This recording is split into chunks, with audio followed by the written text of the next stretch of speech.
Hello YouTube. Hi, my name is Mark and this is Nixon Motorsports. This channel is all about motorsports, from racing to exotic cars and even simulators. Today's video, we will be installing a new pedal assembly, new calipers, basically a braking system upgrade. So I thought you might enjoy this video. With that, let's get into it. Come on. So let me show you what I have in the car at the moment, and then let me talk to you about what I plan on doing. So first of all, I use steel rotors. These are custom rotors actually themselves, the braking rotors, and they're floating hats, okay, so they do move. I use Wilwood four piston brake calipers, front and rear, so they're the same. This shows you the rear assembly itself. I put on brand new calipers as I'm doing the whole braking system retrofit just to do it. But there are the brakes in the rear. Let me roll to the front.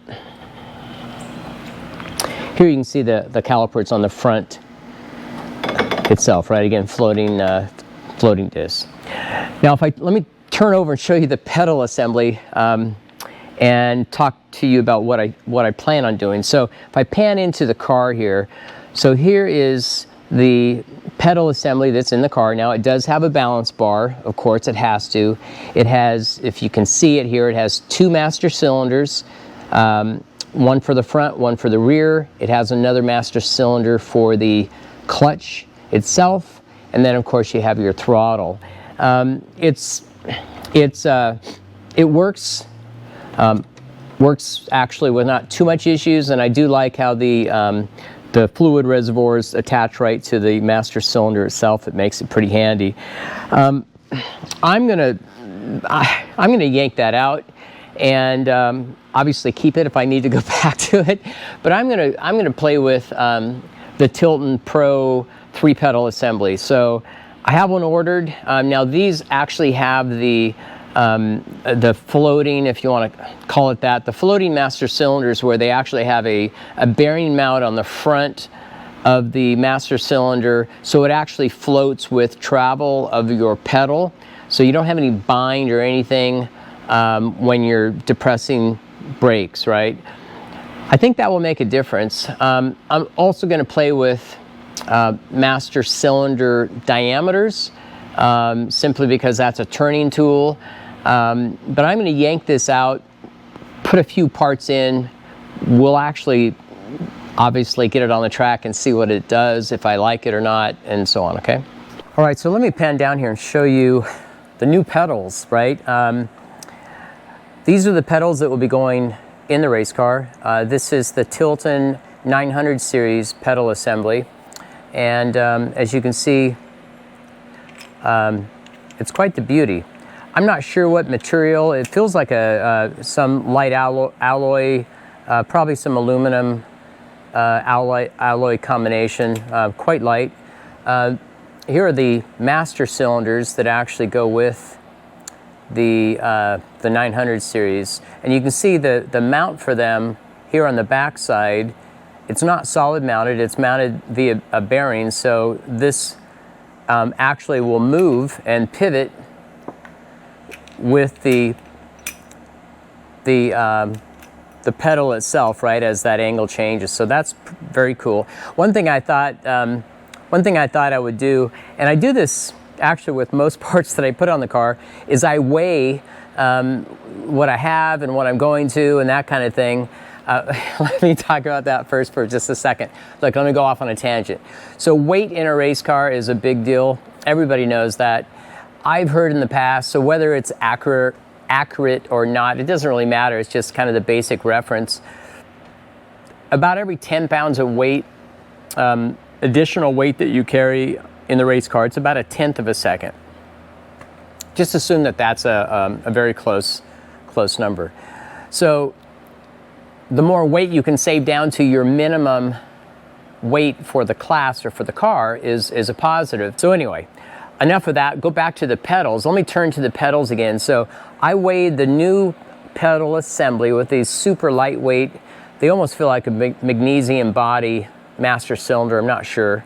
I mounted all of this together with what I'm thinking of using for the reservoirs, and I'm at about 7.5 pounds. Yeah. This side, I'm at 7.7 pounds. This is that old pedal assembly that I had in the car. One positive, I mean, look, it is pretty light and so on. But so I'm really not going to save a lot. It's okay. It's about a wash.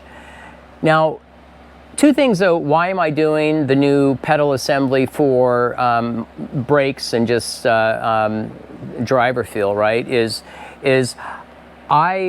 I do hope that I will have better feedback in my brake itself. And so, not that my old braking system was a problem, it wasn't. I'm just hoping I can get a little more feedback in the pedal.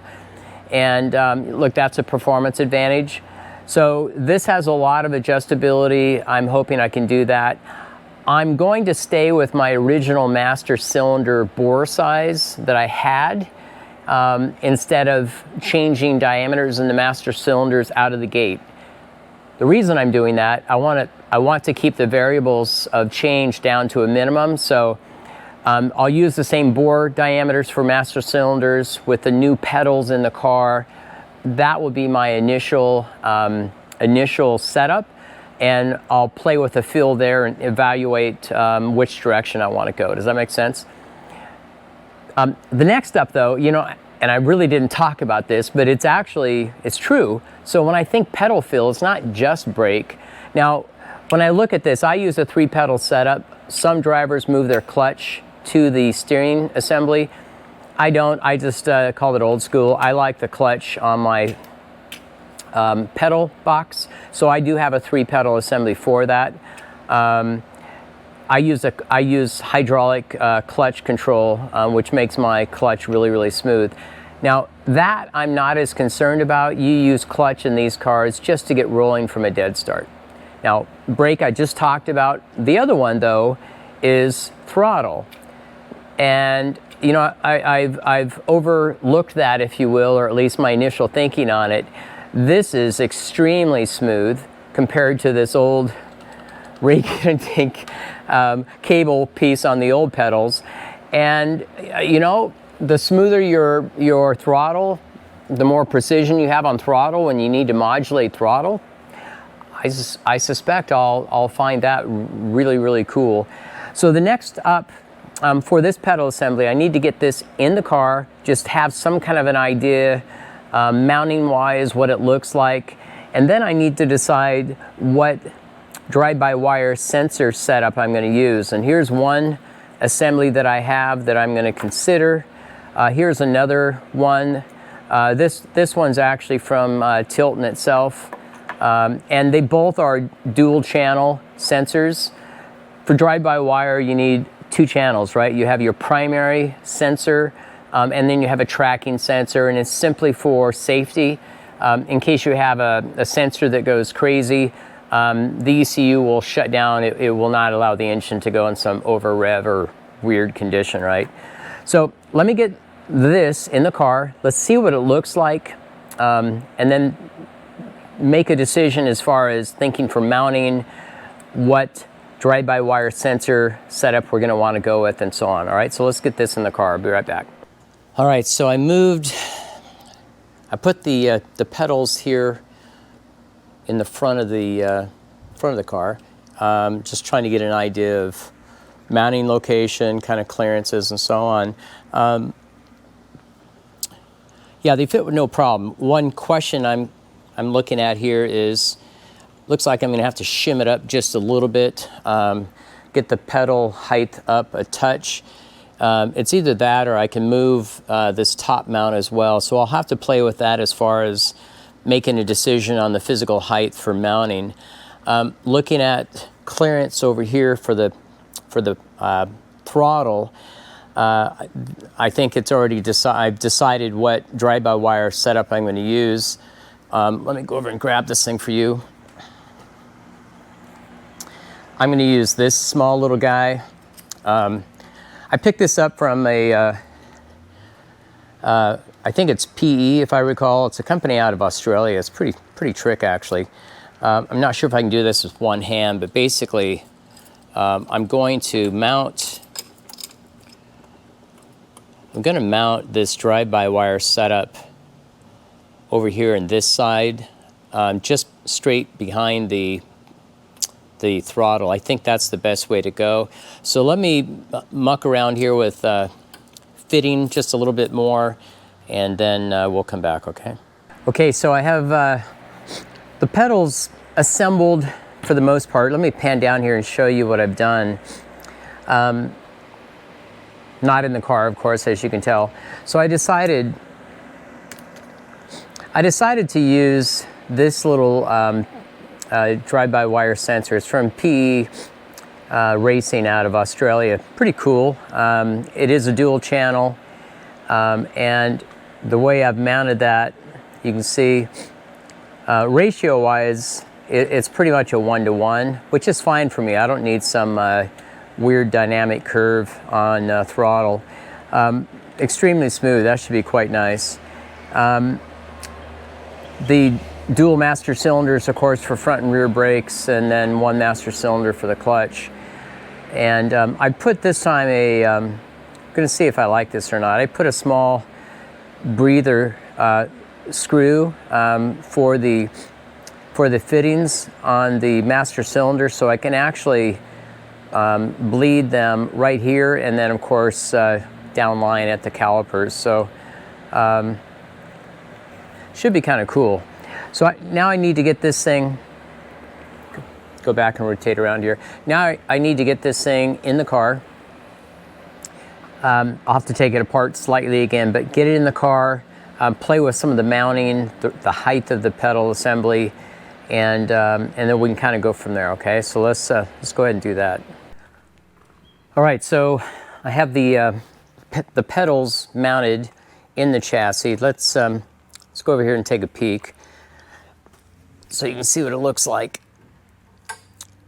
So I don't have really any of the plumbing done yet, but you can see how I mounted the pedals.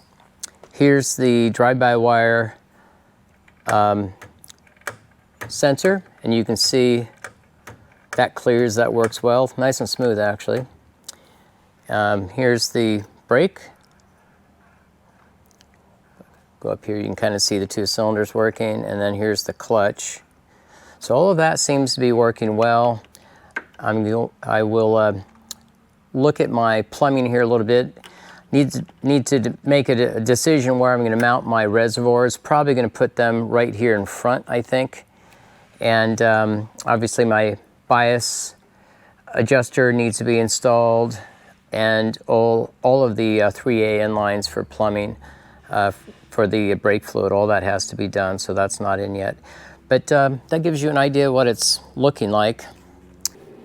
You know, as I pan down here and look at this master cylinder, this is for the new 900 series Tilton pedal assembly. And you have the larger fitting here is your fluid in, and this is your pressure out. And that's it. And so you have a lock nut you put here on the shaft, and this actually screws into your the clevis on your pedal bias bar itself, right? So that's all that is. The cool thing about these, as you can see here, it has this bearing on the back side, so it's not solid mounted to the pedal assembly. It will actually move with the pedal as the pedal changes its position, right, based on pressure and so on. So that's what these are. Pretty cool. So if I do want a firmer pedal, I can go with a larger diameter master cylinder to achieve that. And just remember, if you do that and you have a firmer pedal itself, it will take more physical pressure from the driver, from your foot, to actually apply the same braking force. So keep that in mind. With a smaller diameter master cylinder, you do have a little bit of, it feels a little spongy, if you want to think of it that way, a little bit of play in your pedal, but it does take less physical force applied by the driver. So it's just it's a preference and what kind of feel you're looking for. Okay, so I have the pedal's ready to go. I made a couple changes. First, I have the balance bar set in the center where you're going to want it. So you need to do your master cylinder kind of course adjustment on your balance bar up front, and that's a good idea. And typically on your front master cylinder, you're going to want roughly about a 1/4 inch more throw in that. You're going to want your front brakes to come on harder, if you will, or sooner than your rear. That's all that is. So we'll adjust that once we get it in the car and kind of go from there. On the balance bar itself, so I will put in a new adjuster, and I pan over here and show you what that looks like. Because I do have pressure sensors, and you can see the two that I have dangling here on the master cylinders. Okay, so there's that. And the other thing, just to kind of highlight, I played around with a couple different throttle drive-by-wire sensors and assembly. Here's the one that I ended up with.